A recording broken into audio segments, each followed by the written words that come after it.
దేశంలోని విద్యా విధానంలో మార్పులు రావాలన్నారు మాజీ ఉపరాష్ట్రపతి వెంకయ్యనాయుడు. మతం వ్యక్తిగతమని దానికి ఎవరిపై రుద్దొద్దని తెలిపారు. హైదరాబాద్ జూబ్లీహిల్స్ లో బహుముఖ బనారస్ పుస్తకాన్ని ఆవిష్కరించారు మాజీ ఉపరాష్ట్రపతి వెంకయ్యనాయుడు.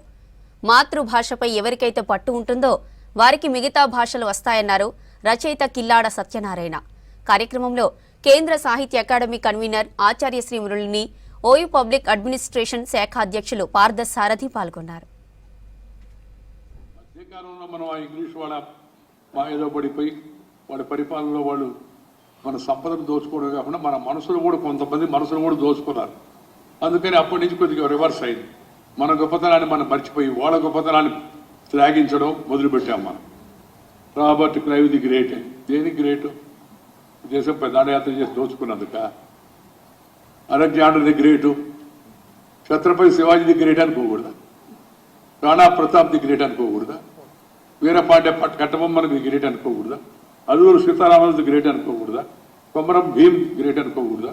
రాణి రుద్రమాది గ్రేట్ అనుకోకూడదా?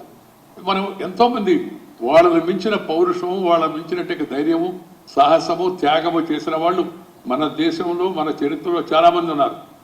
కానీ మనము మన గొప్పతనాన్ని వదిలిపెట్టి వాళ్ళ గొప్పతనాన్ని తెలుసుకునే విధంగా బ్రిటిష్ వాళ్ళు ఆ విద్యా విధానాన్ని అలా ప్రవేశపెట్టారు. మేము చదువుకున్నప్పుడు కూడా రాబర్ట్ క్లైవ్ ది గ్రేట్ అనే మామూలుగా. కానీ మన పూర్వీకులు, మన పెద్దలు మన దేశంలో అనేక విధాలైన ధైర్య సాహసాలు చూపించిన వాళ్ళు, పాండిత్య ప్రకాశ చూపించిన వాళ్ళు, సంగీత సాహిత్య సాంస్కృతిక సౌరభాన్ని వెదజల్లిన వాళ్ళు, వాళ్ళ యొక్క గొప్పతనాల గురించి తక్కువగా ఉంది. అందువల్ల నేనేమంటున్నా, ఈ బహుముఖి బెనారస్ అవుతుందో మన నగరాల యొక్క గొప్పతనం తెలియజేస్తుంది. కాశీ, కాంచి, అవధిక, పురి, ద్వారావతి, చేవ, వరుసగా అనేక ప్రతి నగరానికి, ముఖ్యమైన నగరాలన్నింటికి కూడా ఒక చారిత్రాత్మక సంపద ఉంది, ఒక జీవన సూత్రం ఉంది. వాటినంటే మనం తెలుసుకోవాల్సి ఉంది.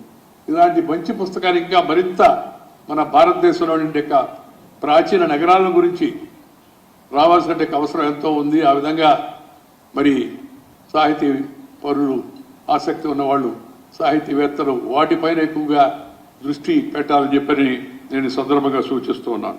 నేను ఆంధ్ర యూనివర్సిటీలో చదివే టైంలో వెంకయ్యనాయుడు గారి ప్రసంగాలు వింటూ ఆ సెంటెన్స్ కన్స్ట్రక్షన్ బట్టే కార్యక్రమం చేసేవాళ్ళం. చిన్నప్పుడు నాకు బాగా ఆదర్శమైన వ్యక్తి శ్రీ వెంకయ్యనాయుడు గారు.